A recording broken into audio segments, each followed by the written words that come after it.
Ty, Yes, sir. you don't need money. You don't need fame. You don't need a credit card to ride this train. Welcome back to Ty and That Guy. I'm Wes Chatham, and this here is my good buddy, sometimes hugger, sometimes snuggler, sometimes lover, Ty Franck. What's up, Ty? Not much other than this. Living the hardworking life of a busy writer, you know? Like it's a grind. It's like being a writer is like when I was breaking rocks in the rock quarry. It's like that hard. I'm hoping the audience will feel sorry for me. Well, you know, it's actually, you know, it kind of ties in today. We're talking about Back to the Future, one of the great movies of all time. But Robert Zemeckis talks about this script, and he said, like, this was a real hard one. This was a real tough script to write. And he wrote this with Bob Gale, right? Yeah, it was Robert Zemeckis and Bob Gale, and they're fresh off of Used Cars, which I was all in on Robert Zemeckis after Used Cars. I was a big fan of Used Cars. He had an amazing, we can talk about it later, but he had an amazing 3-movie run here. What are those movies? The 3 movies that he did in a row, 1 year apart, were Used Cars, Romancing the Stone, and Back to the Future. Yeah. That's a pretty fucking amazing run. But you know what I didn't know? It's funny, like being in the HBO generation, I didn't know Used Cars wasn't a hit. Right. Yeah. Used Cars. Yeah. Like, it was a bit of a underperformer. Yeah, it was a bit of a failure. And Used Cars, there's a bunch of movies like that I just assume, like Used Cars was in the rotation, you know, when I was a kid in the HBO rotation. And I loved it. I thought it was fantastic. I thought it was funny. And also it had the almighty Kurt Russell in it. And anything with Kurt Russell is like, is minted in gold for me. And I just thought it was fantastic. And then you go back and you read about it. And I was reading interviews with Zemeckis, and he's like, yeah, you know, coming off of Used Cars. And we wrote, was it 1941 for Spielberg? Yeah, Spielberg. Was it 41? 1941? 1942, I thought. Maybe it is 1941. I don't know. I've only seen that movie once. I only saw it once. It's the Spielberg movie that I've only seen. It's the John Belushi one where he's like a fighter pilot. Yeah. It's the only Spielberg movie I've seen once. I've seen every other one. Yeah, 1941. I was right. You were wrong. 1941. And but so, you know, he was like, we wrote 1941. We did Used Cars. So we were at a place. They got Back to the Future got turned down 40 times. 40 different times. And they were not at a place where they could get something made. And then Spielberg, which believed in Zemeckis. Dude, Spielberg, of his many things that he's Michael Jordan level at, just one of the greatest dads. People don't talk about his eye for talent. Yeah. Right? Like the people that he has mentored is like Robert Zemeckis or Chris Columbus. Like, you know, those guys are, you know, just, you know, like, I mean, Robert Zemeckis is like, I mean, that's one of the best, you know, picks of all time. And but Spielberg believed in Robert Zemeckis and backed the movie. And so he ended up saying to Zemeckis, like, why don't you be a director for hire, direct a movie, and show that you can make a hit movie? And that movie was Romancing the Stone. Yep. Are you pro Romancing the Stone? I am. We talked about Romancing the Stone. It's a great movie. Listen, you know, we've talked about my memory on this podcast, okay?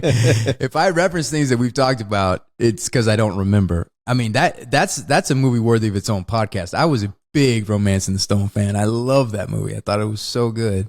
And Kathleen Turner, it made Kathleen Turner like the biggest star on the planet, you know, for when that came out and everything. So with the heat of this, they went back to Spielberg, the guy that they originally believed in, and he said, okay, let's do this. Let's make this movie.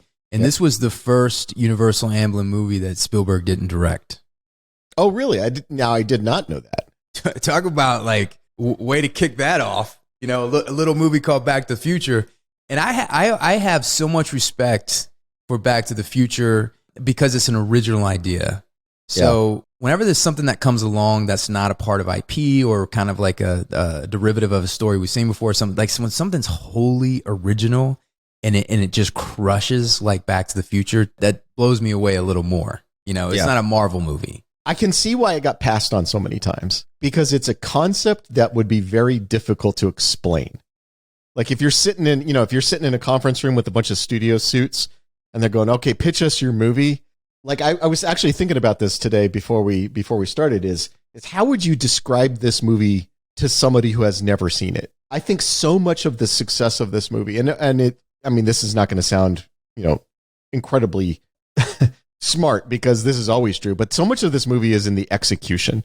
Like the ideas are fun and the performances are fun and all that stuff, but the way Zemeckis tells this story like elevates it beyond just the concept, because the concept, if you try to explain the concept, I think most people are going to be like, what? I don't know. I don't get it. Like, what do you, that doesn't make any sense. There's a lot of things in this movie that just don't make any sense, but the way he visually tells the story, like when he's looking at the picture, and we'll probably talk about that later, but when he's looking at the picture and his family is disappearing from the picture, it doesn't make a fucking bit of sense, but it is the perfect way to show the ticking clock, right? He's got this little device he can look at that tells him how much time is passing, how quickly he has to get the thing done before, the future is irrevocably changed.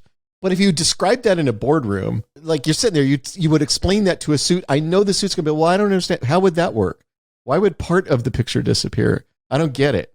I can see why it was so hard to sell this, because when you watch it, it all makes perfect sense. But if you try to describe it, very little of it makes sense. Yeah. And then going back and reading about Back to the Future, it triggers actors' nightmares. And, everybody knows about the Eric Stoltz thing. Yeah. And the thing that freaks me out about the Eric Stoltz thing is that whenever I start a new movie or a new show, wherever I'm working on something, we always have a fear. Every actor has a fear of like, man, I'm going to fuck up and then they're going to recast me. Like if you had any power, you like Amos would have been a different guy, probably after the first season. But you always have this fear, right? Like, oh man, I'm going to shit the bed and they're going to cast somebody else. But I always look at it like once I get 2 or 3 weeks in, I'm like, all right, I'm safe, because it's too expensive to fire somebody. We've shot too much of you to just reshoot all those scenes. Yeah, we fight, and that's why I love like being a part of the first, having a large part of the beginning and the opening of the first scenes, because once you have like 2 weeks in, you're like, all right, well, they're not firing me because it's too much. It costs them too much to do that. Well, hold on a second, young Wes, because Eric Stoltz shot for 5 weeks. Yeah. 5 weeks. And not only that, so a lot of the recasting things, and then Crispin Glover.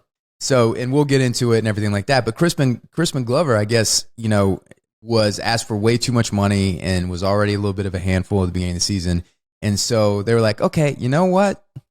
Don't worry about Crispin. You just hang out at home. We're going to go and we're going to hire an actor that looks like you, put prosthetics on his face, and hang him upside down so you don't know who he is. And we're going to do this without you. And I'm like, so Robert Zemeckis is like my worst fear, because, you can't lock yourself into his movies, because he will stop, recast, or completely recast you in the middle of this, going into the second sequel, and just puts prosthetics on your face.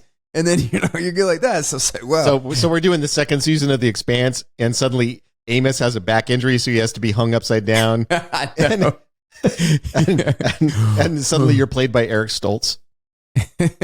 Well, and what's interesting is that, and how these things come together. And one of the things that I found refreshing is like there's old drafts online that you can read about Back to the Future, and I know they're real to an extent, because a lot of the things they talk about in these old drafts are like Zemeckis and them talk about. So like the time machine was a bathtub at first, and little things like that. And you go back and what's refreshing is like, because Back to the Future is one of the scripts that people teach in screenwriting classes. It's like a script to hold up as an ideal. But what's refreshing is a lot of people compare their work to that finished product. They compare their work to like this perfect script. Is so intelligent, so well designed, so smart, that what they forget about is like, well, it took years. Like they worked on this idea for years, and they honed it and there was bad ideas, and they polished it to get it to where it was. It's like the first Raiders of the Lost Ark. I mean, you think about, we talked about that many times, like all the ideas there. So it's always refreshing to see that. It's like, oh no, it's a process. You got to grind it down. You're not going to sit down and like just start, just sit down, crack your knuckles, have a sip of coffee, just start cranking away, and then in 3 weeks have Raiders of the Lost Ark, like perfect finished Back to the Future script. Oh, I might. I'm talking about mortals here. No, I hear what you're saying, man, and it clearly did go through a lot of revisions, and there was some magic, man. There was some fairy dust because they boiled this story down to, I think, like the pure essence of like comedy adventure is, like sci-fi comedy adventure. It's like it's funny, it's exciting in places. It's got some great action moments, right? It's got some interesting themes that it deals with. Obviously it's not a very serious movie, so it's not going super philosophical, but there are some philosophical moments in that. There are some things that like it's dealing with some heavy stuff, some heady stuff. And it does all of those things just enough that we enjoy them, not enough that it overstays its welcome. Every time I've ever watched this movie, I felt like it was too short, which is the sign of a movie that it keeps your attention locked in the entire time. Because it gets done, you're like, oh, is it done already? It just does all of those things perfectly well. And really, obviously, so much of that has to go to Zemeckis. I mean, he obviously went on to have a great career after this, so we know he's a fantastic director. But having this level of skill, these kind of storytelling chops this early in your career, that's really impressive. That shows that he was already, like, he's just one of those gifted directorial athletes, How did you first hear about or see Back to the Future? I think it was one of those movies that, I was, let's see, how old was I when Back to the Future came out? Yeah, so I was in high school. I think it was one of those movies that just you saw the ads for it. There was like tons of ads on TV for that movie. It was very, very heavily promoted. Like, I didn't know anybody who hadn't gone to see Back to the Future. By the time it had been out for a month, everybody in the world had seen it, and most of them 2 or 3 times. Yeah. So I don't remember why I first heard it or where I first heard about it, but I do remember going to the theater, watching it, loving it, wanting to see it again. I think I went to the theater and saw it again a couple of weeks later because it stayed in the theater for fucking ever. Forever. It went to number 2 for like 2 weeks and then popped back up to number 1, which is insane. Insane. Yep. Yeah. Yeah. Well, and I think that really says a lot about the word of mouth. Yeah. Because almost everybody saw it. And the people who were the holdouts, they'd be like, I don't really like, time travel, whatever. All the people who had seen it were like telling those people, you have to go see it. You don't understand. It's great. It's not just a time travel movie. And I think people were really evangelizing for it after they had seen it the first time. Some of the most important theater experiences I had, the very first movie, all I remember is in Return of the Jedi, seeing with Luke and his father, and the helmet was off, and you could see his face. And I think it was right when he burned him. That's all I remember. I remember that image. It was so young, but it was such a powerful experience for me. Back to the Future floored me, and what I remember is I knew nothing about it. I didn't see the trailers. Karate Kid was another theater experience, and that Karate Kid had that build up, and I went and saw it. But anyway, so I knew nothing about it. We sit down in the theater, and my mouth was just wide open the whole time. Yeah. I think I was older than you, so it wasn't quite. It wasn't quite that. It wasn't a religious moment for you. It was not. But as a person who is a professional storyteller now I watch it. It is so perfectly structured. Mm-hmm. It is so perfectly structured to set up what the stakes are early on, right, to show you the rules of how the universe works, right, to introduce us to all these really interesting characters. We see the old versions of them. Then Marty goes back in time. We see the young versions of them, and they're recognizably the same people, but they're different now because they're the younger versions.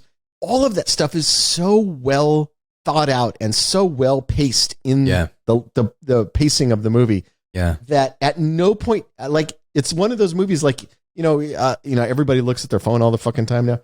It's you can see when you're hanging out with people. It's almost like people are sitting in their seat antsy, waiting for a moment that they feel like they're allowed to look at their phone. Yeah. It's one of those movies that there's no phone moments in. No. It's just, it's got something interesting happening on screen in every moment. Yeah. I mean, my kids are the great test of that. And we watched it last night and my kids were glued. Yeah. And it's rare. Like, it has to be a special movie. It's got to be E.T. It's got to be Back to the Future. It's got to be like there's a lot of movies that I can't get him to sit still for. And then I showed him Back to the Future last night, and they're dying to watch Back to the Future 2 tonight. They're mad because I'm doing this podcast, and then they're like, we want to watch Back to the Future 2. But one of the things that I really appreciated watching it recently is the whole Hill Valley of it all, because they took a very complicated premise and put it in a very simple setting. Yep. And then you can use that simple setting to be a measuring stick, like you said, of time. So when you have a small group of characters, and then you go in the future and you have that town and all the people you're introduced to and all the characters, and then see them in that time period. And then Hill Valley is like a microcosm. It's like it's very specific to a place, and as they float through time, everybody's connected, and you can see how they're affected by time. It's not too big, right? Yeah, and they do that right from the beginning. I mean, when he goes back, when Marty goes back in time, the first thing that happens is he's driving in the parking lot of the big mall that's on the edge of town. When he goes through time, everything is gone, and he's driving through a field, which is exactly what should happen. Pinewoods, yeah. That this is the 80s. They were building malls all over the place. Yeah, Old Man Peabody. They're building malls all over the place, but they were looking for that big stretch of property at the edge of town. The big new mega mall was always at the edge of town, right? Mm-hmm. At least that's my memory of the 80s. Is like they'd be like, "Oh, we're opening the new mega mall," but it would be like in kind of where the dirt field had been years before that. And so having him driving through the parking lot of the mega mall, and when he goes back in time, now he's just in a field somewhere. Like I immediately understood the rules of this universe. I'm like, oh yeah, of course. And part of the ongoing joke is the things that are completely different, and then the things that are exactly the same. Right. One of the running jokes is he'll run into something and like it's exactly the same in the 50s as it was in the 80s. Did you get that joke? There's a moment where Doc Brown goes, I remember this land. It used to belong to Old Man Peabody. He had this crazy idea for breeding pine trees. And then he had and then he looked and kind of weird and then kind of walked off. Do you know what that meant? I just think it's Doc Brown being weird because he's a weird guy. All right, it's just Doc Brown doing right now. So let's talk about Michael J. Fox for a minute. When Back to the Future came out, Back to the Future was number 1 at the box office. Teen Wolf was number 2 at the box office. Wow. And Family Ties was number 1 TV show on television. He was white hot. I mean, he was king of the world, man. He was king of the world. And it's funny because you go back and, you read about this and everything. And it's like, oh, yeah, I remember Michael J. Fox was on fire. Yep. When you go back and you look, you can go on YouTube and watch the Eric Stoltz clips of him in Back to the Future. I've seen them, yeah. Yeah, and I agree with Zemeckis, and I agree. And there's something magical. There's something, and you see Michael J. Fox in there, and it just clicks. There's something about his charisma, his comedic timing. His comedy, his physical comedy is also a bit of a throwback to like the Frank Capra, the Howard Hawks, Bringing Up Baby. Like he's hilarious with this physical comedy. Like when she tries to get close to him and he falls off the bed and then he's pulling up his pants and he falls over. It's fucking hilarious. And not a lot of people can pull that out. So there's like, he's athletic in a way, how he's running around and diving over the car and everything like that. That really works. He's comedically athletic for sure. Yep. Well, and not to bag on Eric Stoltz because I really like Eric Stoltz and he's done a lot of stuff. He's done a lot of stuff I really like. But the sense I got from those clips, and also this is what Zemeckis has said as well, is that he was playing a little more serious and a little darker. And I could see how that would tonally clash with what they were doing in the movie. Right. That it needed that, what you're talking about, Frank Capra, it needed that sort of almost skirting the edge of slapstick, but not quite being slapstick. It needed that sort of broad comedy for it to work. Uh-huh. And I just don't think, as fine an actor as Eric Stoltz is, I just don't think he has that in him. The only time I ever saw him be broadly comic, and it was still played a little dark, was in Pulp Fiction when he plays the drug dealer. Yeah. He gets pretty funny in there. But up until then, I had never really seen him do that sort of broad comedy before. Right. So, like, we'll talk about the opening scene for a second. How great is that opening scene? How much information do you get in, like, the first minute of seeing the film? You see the time, you see all the clocks, and you know that this is going to be about time. You see the symbolism, the visual, and then the stealing the plutonium's on TV, and then he Michael J. Fox shows up and he's on a skateboard, so you already know he's cool, and he kicks the skateboard in a cool way, and then it runs up against the plutonium that you hear on the news, and then you see this crazy invention that's like kind of working but kind of not working. And then the details of it, obviously Doc has been gone for a while, so like the toast is re-burning itself, and then Ice Ice Bull is like overflowing. So it's telling you that Doc's been gone. It's telling you that the plutonium is stolen by him, and it's telling you that the Michael J. Fox is cool, and he's he's also a guitar player, and he's a guitar player, and he's a friend of Doc. And so when a movie has confidence and it's extremely well made, you just accept things. Now, a lot of things we're talking about now is because that Back to the Future is the type of movie that is examined over and over and over and over. So then you can kind of find things, you can kind of talk about things. But when you first watch the movie, you never question Doc and Michael J. Fox's friendship. One of the big things is like they never explain the relationship. It's like Doc is fucking cool, and he's a great pal, and he's got his back. It's fucking awesome. I love that. And he lets him play with his giant amp. And that's so 80s, like all the dials and the blue, blue, blue, blue, blue, blue, blue. Now you would just have your phone and just like plug it up and like jam it and everything like that. But I'm a musician. It's still like that. Oh yeah, you buy musical gear. It feels very retro. Music gear is the only thing that's still using tubes because of the sound, right? Yeah. But what is it with the 80s and the whole invention setup, right? And I think Pee-wee's Big Adventure was after this, but it had the same kind of setup. The Gremlins. Well, in Gremlins, the dad is an inventor. Gremlins, dad's an inventor. The Goonies, they had that long invention thing before the guy come in. Like this was over and over again. But Pee-wee's was like the exact same opening, with the going through the invention and stuff. What was it about the 80s that was there something that we were obsessed with? I think it was a way to give somebody a kooky job. Like being an inventor seemed like a kooky job. Like you had to be a little wacky, little zany to try and invent things. I think that's why it was kind of popular for a while in the 80s. It just gave people a zany backstory. He's crazy. He's an inventor, and then they could show weird Rube Goldberg machines and that kind of stuff. Let's talk about Claudia Wells. He gets to school. She comes out. I think she is a fantastic girlfriend, by the way. Yeah. Like she's waiting for him when we get to high school. That means that she's late for class. That means that she's late. She's taking one and being late for the team to look out for her man. And she comes out, Stinger's looking for you. We got to go around this way. And then Stinger from Top Gun shows up. He's like, you're a slacker, McFly. You're a slacker. He runs his high school like he runs an aircraft carrier. It's like the same kind of, like he had that same conversation with Maverick. You're a slacker just like your old man. That is an actor who has only ever played one character. Yeah, but he's good at it. He's great really at it. He's fantastic. He's a classic character actor, Yeah. And I love how he looks exactly the same in the 50s as he does in the 80s. Like he hasn't changed at all. He doesn't change at all. He doesn't age at all. There are those guys that are like 62 for the rest of their lives. Like they were 62 at 20 and they just stayed 62 all the way up till like 90. Till they die. They're just stuck in that 62. Doc is one of those. Yeah. Doc, have you seen him lately? Exactly the same. I actually met him not too long ago. Christopher Lloyd? Yeah. And spent a day with him and he looks like the same age as Doc from the first Back to the Future movie, but he's way more like calm and reserved and like his voice is like dropped down. He has like kind of a deeper voice than you see in this. Yeah. And it's like not what he's kind of an intellectual. He's kind of calm. He's another guy that just doesn't give a shit about all that stuff. But you're like, oh my God, you think about Taxi, you think about his character in Taxi, and you think about his character in like, the funny thing about Doc in this movie and all the Back to the Future movies is he's always in crisis.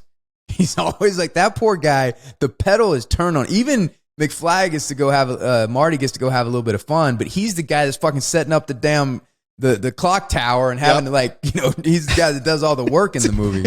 He's hanging off of electrical wires. Yeah, he's hanging off electrical wires. Yeah, or dealing with the cops who show up to run him off. I mean, it's exactly right. He is always in crisis. He's always in crisis, and that's why he's funny. And he's doing something. They're all doing it. It's a little like the comedy in this with Tom Wilson, who plays Biff, and with Doc, and even Michael J. Fox, it's kind of like a Howard Hawks kind of a thing, right? It's like it's kind of a throwback of that comedy, but it works so well, and somehow they make it hip for the 80s. Like, it was really hip. And every character is a little bigger than life. Yeah. Everybody is. Yeah. Doc is like running around and hooking things together and screaming when things catch on fire. I mean, he's larger than life. Biff is larger than life. The dad is super weird, and like when he goes back to the 50s, the young version of his dad is even weirder. Everybody's just kind of a larger than life character, and so, but because they all are, you don't question it. They all just kind of fit together in this. It makes the whole story just sort of larger than life. Yeah, but I think there's something. I think part of the genius of this movie is you could look at them and say, like, they're larger than life, and in some ways you could say, like, Biff is a bit thin. It's he kind of has that one note that he's hitting. Doc has that one note, but it's working on different levels. So when Michael J. Fox goes home for the first time, and you see Leah Thompson, within the whole family, there's a layer of sadness underneath it. Yeah. Right. So there's the comedy, and they play the comedy, and it works on that level. But then there's a layer of sadness. There's a layer of like alienation between her and Crispin Glover and George McFly. Like, there's like he's lost in TV, and he's eating peanut brittle, and he's not even eating his food. It's the sadness of failed potential. Yeah. It is. This is a family full of people who never quite lived up to their potential. Right.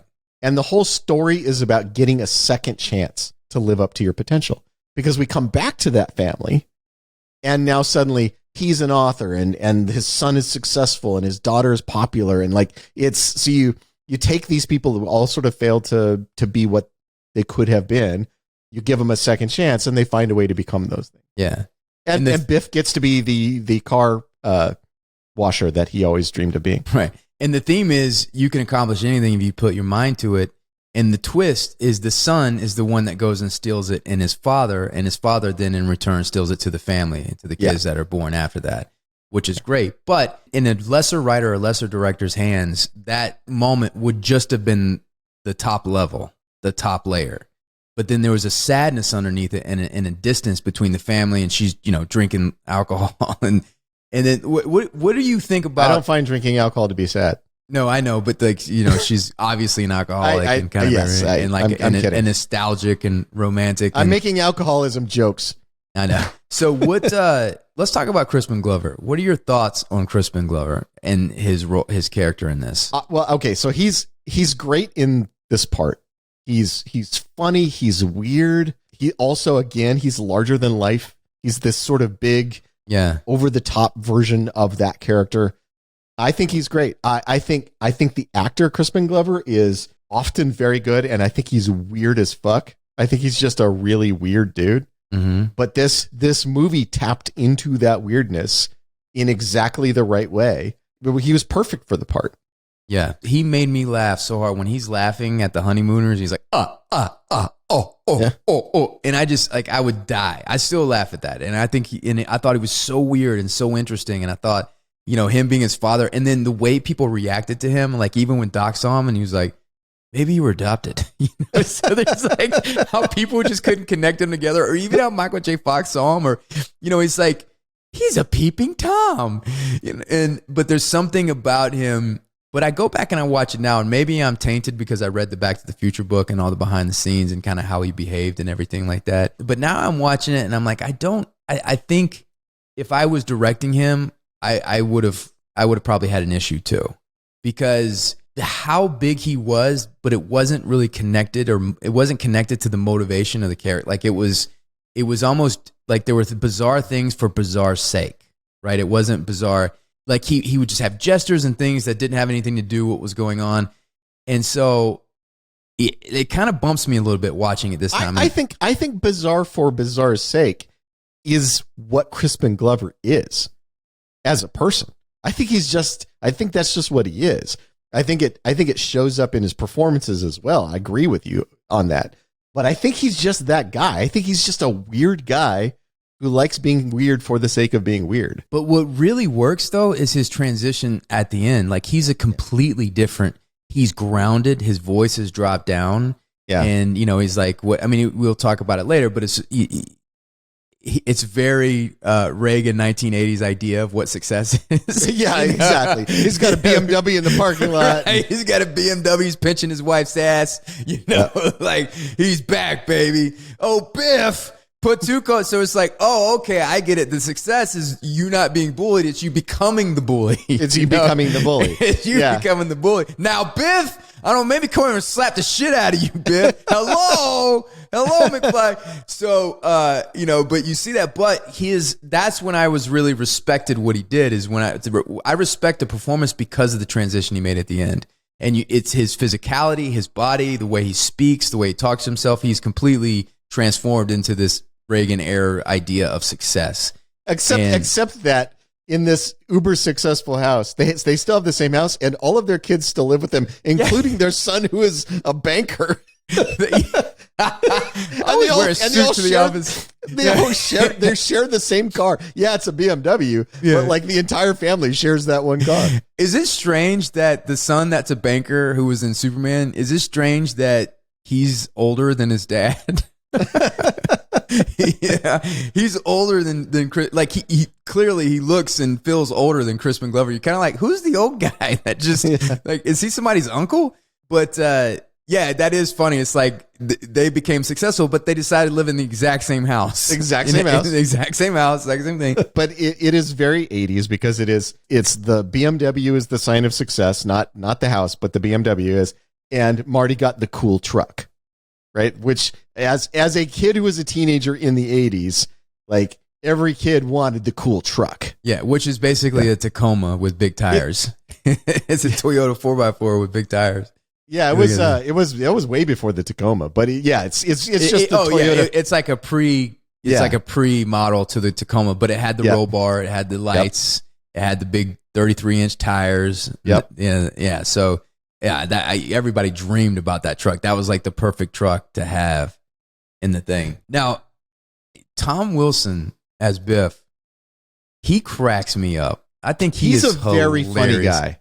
So this part could have went wrong so many ways with so many different actors, and to be big like that and to be the bully. And there's something that he does that just works. And I think, we talk about layers and layers. I think there's a layer with him, like there's a layer of real danger. It wouldn't work if it didn't have that. And you see that at the end with the date rape scene when he's in the car with her. Like he's actually a bad guy. Yeah. And you turn real quick. Like you're watching that and you believe that he's going to hurt this girl and that something bad is going to happen. If you didn't believe that, if you didn't work out, if it wasn't working on that many layers, it wouldn't pull off the same way. The stakes wouldn't be as high. Yep. But I laugh out loud when he's like, hello, and he's hitting him on his head, and then he's just walking around eating their food, and he's like chewing the food. He goes in there and gets a beer, and he's like doing the thing with the beer, and he walks up to McFly, and he's like, what are you looking at, butthead? Take the thing. He goes, say hello to your mom for me. And it turns out walks out, he is pitch perfect. He crushes this, and this is so hard to do. So much of it is his physicality. Right. Because he's a big guy, and the actor plays Biff as somebody who's been bigger than everybody else his entire life and just doesn't question it. Right. Like he moves through the world like a bull, knocking stuff over because he knows nobody's ever going to say anything because he's always been bigger than everybody else. And I have known guys like that. And obviously the actor is playing a big version of that, like the sort of over the top broad comedy version of it. But I've known guys like that. The guy who, he was already bigger than everybody else in grade school, and he just spent his whole life knocking people down and, taking people's stuff, and nobody ever says no. So he never even questions it. And Biff is definitely that guy where he's going to take your food and he's just going to start eating it. And he doesn't even look to see if you're mad. He just it doesn't even occur to him to care. But, can we talk a little bit about George McFly climbing up in a tree to spy on Leah Thompson? So and again, in the middle of the day? That's the part that he wasn't spying on Leah Thompson. He was spying on some other girl. I think it wasn't Leah Thompson though. What was it? Her neighbor? I think it was. I think it was her neighbor. But yeah, it was because it was I believe you she sure? the girl. He's sure? He's definitely not spying on Leah Thompson. How do you know that? Because he falls out of the tree and Leah Thompson's in the car that almost hits him. No, she's not. Oh, you're right. In the car. But it's not Leah Thompson that he's spying on. As I recall, the actress he's spying on is busty and blonde, neither of which Leah Thompson is. It's not the actress. It's a stand-in, but it's supposed to be Leah Thompson. He's standing in front of her house. The dad comes, hits him with a car. It's supposed to hit him with a car, hits Michael J. Fox's car, and then he goes, Lorraine! And then they take him into that house. Yeah. I'm gonna prove you wrong, and then you're gonna owe me $60 million. But anyway, this is the classic 80s movie thing. The classic 80s movie problem is all these movies we grew up watching, you watch them now with like a little more sophisticated understanding of gender politics, and you're like, I don't know if that's, we were laughing at that, but he actually is just a peeping Tom. He actually is just a creep. Yeah, but trying to spy on women who are undressing. The thing is, though, his son is creeped out by it, right? It's not like he didn't go the like laughing at it route. He went like, wait a minute, he's a peeping Tom. So he kind of made that comment on it. But to me, it's just funny that he's going out in the middle of the day in the neighborhood, leaning his bike up, crawling up in the tree, staring at Leah Thompson, and ends up falling out and then fly. And then there's that great, twist when he's in the room and she's like, "You're there now. You're back in good old 1955." And then he comes up. She calls him Calvin Klein. That's a nice touch. And the dad, I can't remember the dad's name, but he's great in this. He's like, he's an idiot. Lorraine, if you ever have a kid like that, I'll disown you. Also, I think Doc Brown's got a lot going on in his story too. That's interesting. Like, and I don't know if you paid attention to his house, but I guess he's extremely wealthy. And he mentions like spending his family fortune, and he has like that fancy robe and like that massive work shed garage when he goes to hit Doc's house. All right, sorry, I was still looking at stuff. Yes. Were you looking at naughty pictures of Leah Thompson while we're on the phone? I wasn't, but I'm going to do that as soon as we get off this podcast. I'm going to go do that. Yeah, no, Doc is a fascinating character. So there was this idea of inventors from like the olden days, and I think it's that idea of what inventors are that sort of shows up in these 80s movies. But it's the sort of guy who invents everything. Because now we know that people invent within very specific narrow bands, right? But there's like this idea from the 40s and 50s. An inventor is a guy who like he'll invent like a new radio and an electric hammer and a rocket ship and a special kind of car. And like they just invent anything. And Doc is definitely played as one of those sort of classic 50s inventors. Like he's making like a mind reading helmet, and he made a time machine, and he made that thing for opening dog food for his dog, and he made the thing for making breakfast for himself, and he's got a giant amp in his house. Why does he have that giant amp? Because he's a crazy inventor, right? Like everything is just like there's no theme to it. It's just he invents whatever, which is a very sort of 40s and 50s version of what an inventor is. But it's it's so much fun when he shows up and he goes, "Don't tell me," and he puts the thing on his head and he's trying to read his mind. He goes, "You know what this means? This thing doesn't work." Yep. Yeah. Who's the president, future boy? Ronald Reagan. Ronald Reagan, the actor? And then he runs in there, and then and that is such a smart device about him telling the story about the flux capacitor and how he cracked his head open. And again, that's the thing about movie having confidence, right? If you come in and the movie's extremely well made, and you know that you're in well hands when you're watching it, and when they come up with this thing about the flux capacitor and how it makes time travel possible, how him and Doc are good friends, how his mother just wants to fuck him right away as soon as she sees him, you just go with it, man. You just believe it and you just trust it. And the thing that bothers me about time travel movies is when people always see, the thing is time travel is impossible. It's not real, or at least it hasn't happened yet. I don't know if it's impossible. I can't speak with that kind of authority. I think it's impossible, but people will always take a time travel movie and pick it apart, right? Yep. Well, how come they didn't recognize Marty when he was, and just certain things like that. Yep. the reality is that you can do that because time travel is not a real thing. But within the movie and the way that the movie has set its rules and the way it works with everything, it is perfect the way it happened. And they even shift to a different time travel theory, fictional movie theory in the second movie, and you go along and buy that. Because like in this one, it's like one singular timeline, right? And they're just affecting that. Then they go in the second one, if you do something, it spirals off into another timeline. But when you have confidence and you're in good hands and you're a great filmmaker, you just go along for the ride. You just have a good time and do it. Yeah, and we're not wasting time trying to explain things. Yeah. That's what I was talking about when we first started is, the way that he knows that he only has a certain amount of time to fix what happened is he's got the picture where his siblings are disappearing, which makes no sense. But they don't try to explain it. There's no justification for it. It just is. It's just that's the way it works. And we buy into it and we just go to the next. All right, let's go to the next thing. Like we're not sitting there picking at it. And that's what like you said, I agree with you. It's confidence. The director's going, here's the rules. Here's how it works. All right, let's go. And everybody's like, yeah, okay, let's go. We're going with you. Right. It's that guy. There's always the guy when you're out with a group of friends, right? There's always like the people are like, there's the people standing around going, I don't know, where should we go next? Should we go get food? Should we go to a bar? And everybody's looking at their phones. And there's always that one guy who's like, I know where to go. Everybody come with me. I got a place.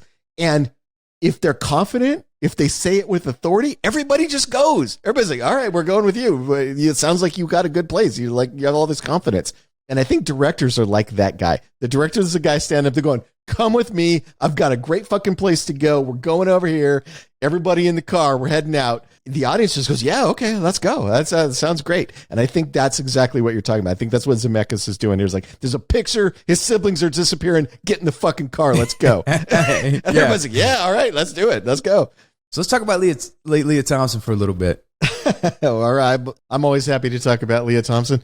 There was a stretch there, man, in the 80s and 90s when she just, she was the queen of the world.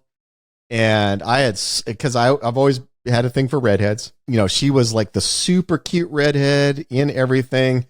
Yeah. Like if I'm Michael J. Fox and young Leah Thompson's hitting on me, I'm like, yeah, technically she's my mom. But yeah, but I'm with you, man. Everybody's like, this is incest. I'm like, his mom is hot. His mom is super hot. Cut him a break. Yeah. It's like, it's a little Oedipus. Let's talk about Claudia Wells for a second, though. Yeah, she's somebody who famously got replaced in the second movie. And do you know the story of why she got replaced? Yes. What is that story? So her mother got sick. Her mother had cancer. I didn't know that. Yeah, they wanted her to come back to do the second thing, but her mother was sick, and so she wasn't acting. She chose to stay home to take care of her mother, which makes her rise even further in my esteem. Yeah, right? Yeah, that's very admirable. Wow, like how many other young actresses or actors in Hollywood, they would be like, sorry, mom, Zemeckis is calling. I got to get paid. Yeah, you had a good run. See you later. I mean, how many actors and actresses would actually take the pillow and speed things along so they could go through the movie? And so I have a lot of respect that she did that. And also, I really enjoy her in this movie. You go back and you watch it, and it's such a small part. But you remember her. You always remember her. And she's a fantastic girlfriend to, Michael J. Fox. She's supportive. She's the first one that states the theme. She's like, it's like Doc always says, if you put your mind to it, you can accomplish anything. And she's the one that's like lifting him up and cheering him up, which he then becomes that to his father. So the two major problems in the film is, one, they got to get Michael J. Fox back to the future. And they had a great, Doc has a great moment of saying the title in the movie, we got to get you back to the future. He's got to get him back to the future, and it just so happens 1.1 gigawatts is going to hit 1.21 gigawatts. 1.21 gigawatts is going to hit the clock tower. At the time, they know it because he still, for whatever reason, shows that. He goes, Doc, she's crazy about me. Look, and he shows, it's like, it's her number? Like, that's supposed to, like, it's just a phone number on a sheet, that's like, but anyway, Doc, she's crazy about me. He gave her the sheet, so now we know where lightning's going to strike, and we have a week. Yeah, great, a week. You can show me around. We'll hang out and see the sights. He's like, no, you cannot. You can't see anybody. You can't do any. And, oh, shit. he might have, erased his existence by being the one that got hit in the head. Now his mom wants to bang him and doesn't want to bang his dad. Yep. And so that's the second problem is like, okay, now, so I'm going to work on this clock tower. You got to go work on getting your parents together. And that's where all the wacky fun ensues. Now, and Biff always fucking shows up. Always shows up when he's about to make something happen. If you go ahead and bang it out and become your own father, do you still get to exist? Yeah, what would happen? How about this? If he bangs it out with his mom, she gets pregnant, obviously his existence gets wiped. Does the baby just disappear in the belly? Man, these are deep, deep questions. These are really deep questions. But and Leah Thompson, like, what a great performance. She goes the old Leah, the young Leah, and she goes, wow, you're being a square. She's trying to smoke and drink in the back. But then they come up with this elaborate plan of, okay, I'm gonna get a little handsy with my mom, and you're gonna jump in and insert yourself, and then you guys are gonna fall in love. You're gonna win a fight with me. You're gonna win. And that'll a fight, make you seem cool. And that'll make you seem cool, and you'll do the kiss at the enchantment under the sea dance. Yep. Well, Biff comes in, and they take Michael J. Fox out, they pull him away, and when he jumps in the car with her, now this is pretty. This tone changes a little bit, but here's the one thing that when people talk about Back to the Future, it's like, oh, it's problematic. Like you can't. Why? And I'm like, why is it problematic? Well, number one, the Biff's going to date rape this girl in the car, and I'm like, you didn't think that shit didn't happen in the 50s? You think that guys like Biff didn't get handsy in the car in the 50s with women like this? And the thing is you look at the rules of the movie, and if the movie's rewarding that behavior, then that's a whole nother thing. But he gets his fucking ass kicked in front of her and then becomes doomed to being that guy's car washer. And so it's like he is a piece of shit because of what he's doing. Yeah, the movie's definitely not saying that, like, that's acceptable behavior. Yeah, they're saying it's not acceptable behavior. So I don't know, people getting that knee-jerk response of like, oh, that's problematic. And it's like, well, why is that problematic? Because you have to look at how the movie's commenting on that. Is it making it, is it making it fun? And like, this is something that you can get away with, and let's laugh at like him getting away with it. No, the tone changes when you see him in there. And that's when you look, you're like, oh, Biff's really a motherfucker. Like this is, this is not Revenge of the Nerds. This is not playing rape as a joke. Yes. And she's genuinely terrified. She's genuinely afraid, and he's doing something. And then, when McFly knocks him out, it's so, you were so rooting for that balled up fist to just come and knock him the fuck out. And it's such a great feeling. Another thing that people talk about that's problematic, which I'm not sure of, is when they go, or they're going to make it like a white guy is inventing rock and roll. But the movie's actually really saying that Chuck Berry's the one that invented rock and roll, because the guy wasn't calling Elvis and saying, "Hey, Elvis." So the movie's, but it is yes, it is a guy playing a Chuck Berry song, and Chuck Berry listening to that guy play his song. It doesn't make a lot of sense. If it was music that Michael J. Fox had invented, and then Chuck Berry's like, "Oh, I'm going to play that style from now on," that feels different. But it's Chuck Berry's copying himself. He's not copying Michael J. Fox. He's copying himself. And what the thing, so they're kind of throwing this like cute, funny thing, whatever. But the only reason Michael J. Fox knew that song is because Chuck Berry existed in his time and his world. Yes. Yeah. So now that he's going back, the movie's actually saying Chuck Berry's the one that invented rock and roll. Like that big debate, is it Elvis Presley or who is it, or is it James Brown? They're saying Chuck Berry. So I think the movie has a healthy perspective of who invented rock and roll. And that's what the movie's saying. Now, it's kind of like a little funny, snarky thing that, oh, Michael J. Fox, and listen to this. But in Michael J. Fox's world, before that timeline, given the rules of this timeline, of how this time works, he learned that from Chuck Berry. Yeah. He learned that song from there. So it just becomes a loop. Yeah, it's a loop. I have seen much, much more egregious versions of that recently that got heavily rewarded that I found really hard to stomach. And it's not like La La Land, which has a white guy teaching black guys the meaning of blues music or soul. It's none of that bullshit. The action sequences in this, like the whole clock tower scene, that whole third act is just foot on the gas. Oh yeah, right. You have this emotional scene. where Biff is doing terrible things in the car with Leah Thompson. Michael J. Fox is trapped in a car, so you feel like, holy shit, he's not going to be able to help him. And then how great is the band?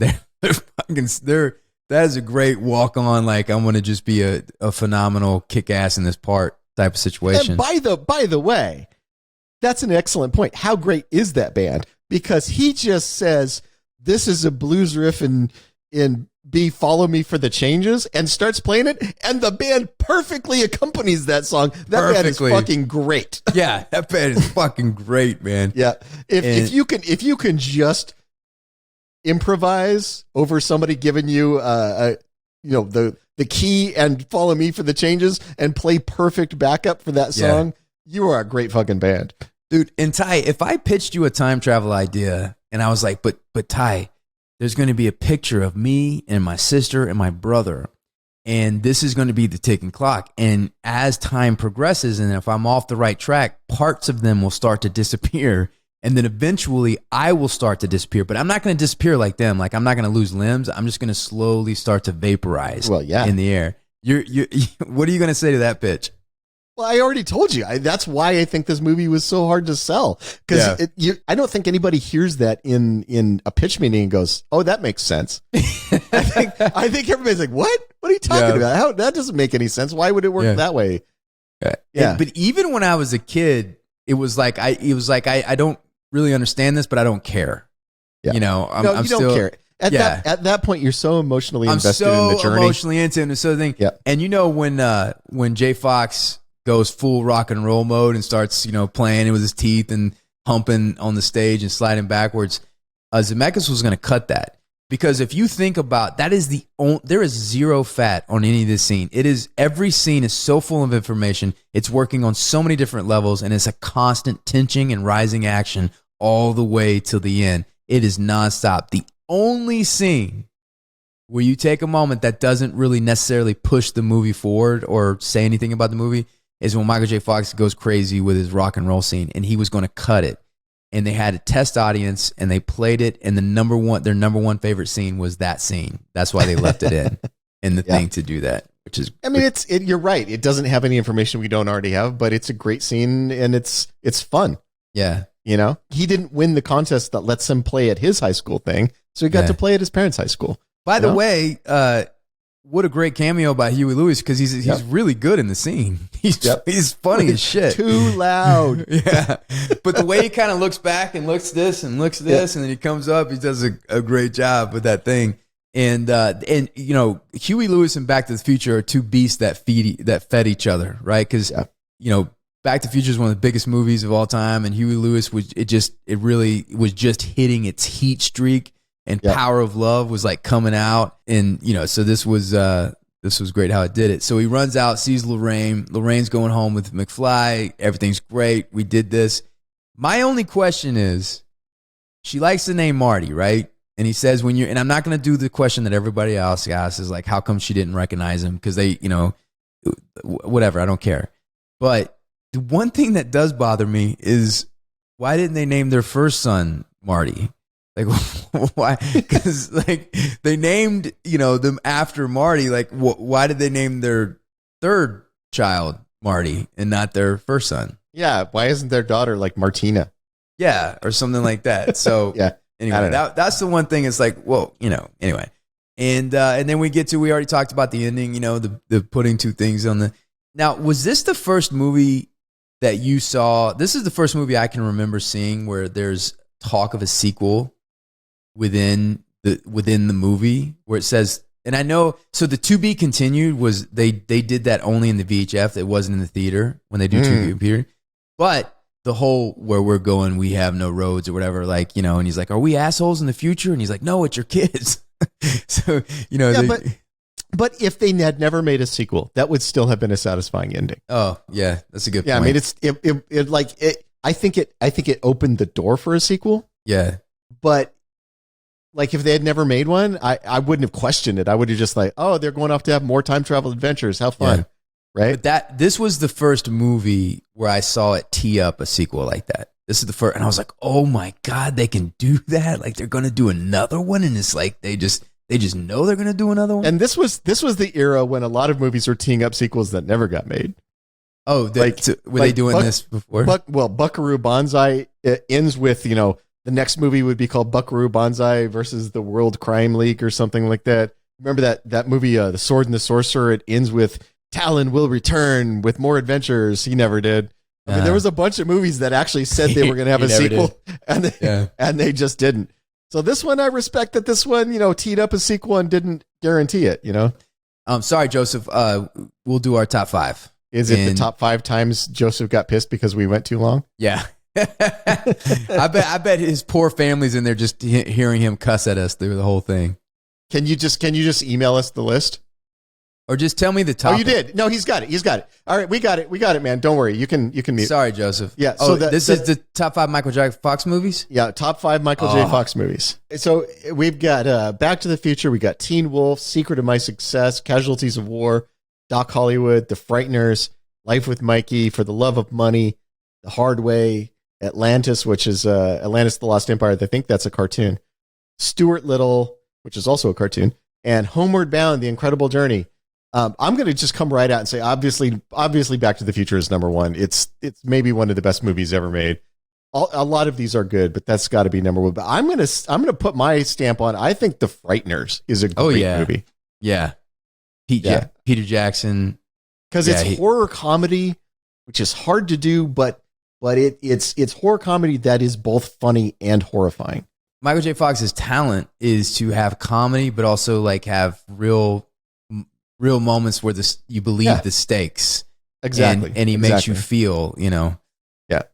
So I definitely would put The Frighteners in my top 5. I don't know about this as a movie as a whole, but I think as in terms of a J. Fox performance, I think he's really good in Casualties of War. And what I think he is really good in that movie. And what's interesting in that movie is it's a complete departure from what he was doing and what he was well known for. Yeah, because there's no comedy in that movie. That is not a funny movie. No, that is not a funny movie. And he's very good, and he pulls it off. It's dark as fuck. Yeah, I would argue that would be up there in terms of J. Fox movies. As far as performance, absolutely. It's not a movie that I would rewatch over and over again, but his performance was really good, and his charm, his charisma, that sort of naive kid next door charm that he always had, actually really helps the movie because it feels like a kid who went into the army, didn't understand what it meant to go into the army. He's in Vietnam. These terrible things are happening all around him, and he's just trying to survive it with his soul intact. And because it's Michael J. Fox, we're really rooting for him. We want him to be able to get out of this. We want him to survive with his soul intact. We don't want him to be drugged down to the level the other guys in his unit are at. And that's a big part, in large part because of who he is as an actor. Joseph, did you forget Bright Lights, Big City? Oh, or the porn version, Bright Lights, Big Titties. Were you a Secret of My Success fan? I liked that movie when it came out. I don't know. I haven't rewatched it in a really long time. I don't know if I would still love it, but I liked it at the time. Yeah. What about Teen Wolf? Teen Wolf is kind of terrible. It is. It is. It's kind of terrible. It's kind of a terrible movie, but I love it. I love it to death. I think. Yeah. You saw it when you were young enough that all the terribleness. Yeah. It was like, what? It was like a cartoon. Yeah, it was. So Back to the Future, Frighteners, Casualties of War. Did you like The Hard Way? I don't think I saw The Hard Way. You never saw The Hard Way? No. Wow. The Michael James J. Woods? Fox, then James Woods. Man. Yeah, that one slipped by me. What did you think? I like it. I don't like James Woods at all. I think he's a terrible human being. Yeah. But he was a pretty good actor, and this is one of his better movies, I thought, because he's playing the asshole cop, and Michael J. Fox playing the actor who's like trying to learn how to be the asshole cop. Yeah. I thought that pairing worked very well in that movie. What's Atlantis: The Lost Empire? It's a cartoon. Yeah, let's don't count cartoons. Yeah. Homeward Bound, Stuart Little, where he's doing his voice, we don't count them. Now, I always enjoyed Doc Holliday. I always had a good time with him. Doc Hollywood, sorry. Yeah, Doc Hollywood. The only part of Doc, now I remember enjoying Doc Hollywood, but the only part of it I can remember is where the girl comes up out of the lake and flips her hair. Oh, yeah. Yeah. That's the only part of that movie that's stuck in my head. Yeah. Yeah. I remember that part. Back to the Future. Frighteners, Casualties of War. Oh, For the Love of Money. Is For the Love of the Money, For the Love of Money with Kurt Douglas? And he's no, Joseph, I think you left out the Kurt Douglas, Michael J. Fox movie, Greed. Did you see Greed, Ty? Yeah. I really enjoyed that movie. I thought that was a fantastic comedy, and I think Michael J. Fox is really good in it. So I think I would put Greed up there. I'm fine with putting Greed on the list. Yeah. Back to the Future. Yeah, Greed's good. I like how you shorten his name to Michael Jakes. Did I say that? Yeah. I usually call him J. Fox. So Back to the Future, Frighteners, Casualties of War, Greed, and then what's the fifth one? I mean, you haven't seen The Hard Way. I'd put The Hard Way at number 5 for me. Let's put The Hard Way then. It's a movie that I've seen several times. I always like it. God, yeah. It's a weird pairing with him and James Woods. Yeah, they're very different kinds of. It's a funny premise, asshole cop, and he's an actor trying to be an asshole cop, and and I think it works in that movie. And we haven't talked about the fact that I read once. I know you read his book, so maybe you can verify this for me. I read that J is not his middle initial. A is his middle initial, and he didn't want to be Michael A. Fox, and changed it. Is that true? I don't know. Oh, okay. I don't know. I mean, I read the book, and I'm sure that came out of it, and I don't remember that. And apparently there was another actor already in SAG with the name Michael Fox, so he had to have an initial. So he said Michael J. Fox. Yeah. But what's in the J is has a little ring to it, kind of magical. But it does. It works. What I did get from the book is, the way he's handling his sickness, and he handles it with such grace and humor, and he's tough. He's really tough, and he doesn't allow pity. He doesn't feel sorry for himself, and he does not allow other people to feel sorry for himself. And I think that the title of the book is is it Lucky Man, or it's it was a few years when Lucky Man. Yeah, I was right. So Lucky Man, I really enjoyed that. Oh, he's got 2 other books out. I haven't read them. No Time Like the Future, Always Looking Up. I mean, just what a great guy. What a positive. All right, so the patron top 5 is pretty close to ours, man. They seem to get us pretty well. It's like that 60% thing. So they're Back to the Future is their top, of course. But the Frighteners, that's a good one. So now they're going Secret of My Success, which we did not do. Which easily could have been on that. It easily, for my money, it could have been. And they do Homeward Bound, which we didn't do. But then they do Doc Hollywood, Casualties of War. So the patrons always are 60%. Yeah. They're like 3 out of 5, they're going to get, the lists are going to match up. They get us. Well, they get 60% of us. You got to have a little mystery. Yeah. That's why we're such a wildly successful pod. That's why we won the Podcast Academy Award of all time. Yeah, well, and it's why we maintain our vast audience of listeners. We love you, listener. Thank you for your support. Thank you guys for hanging out, talking about J. Fox with us and Back to the Future, one of the greatest movies ever made by one of the greatest filmmakers ever made, Robert Zemeckis. I hope you guys enjoyed it and want to come hang out with us again. Please like and subscribe every time you ring that bell. Ty gets his horns. Say goodbye, Ty. Goodbye, Ty.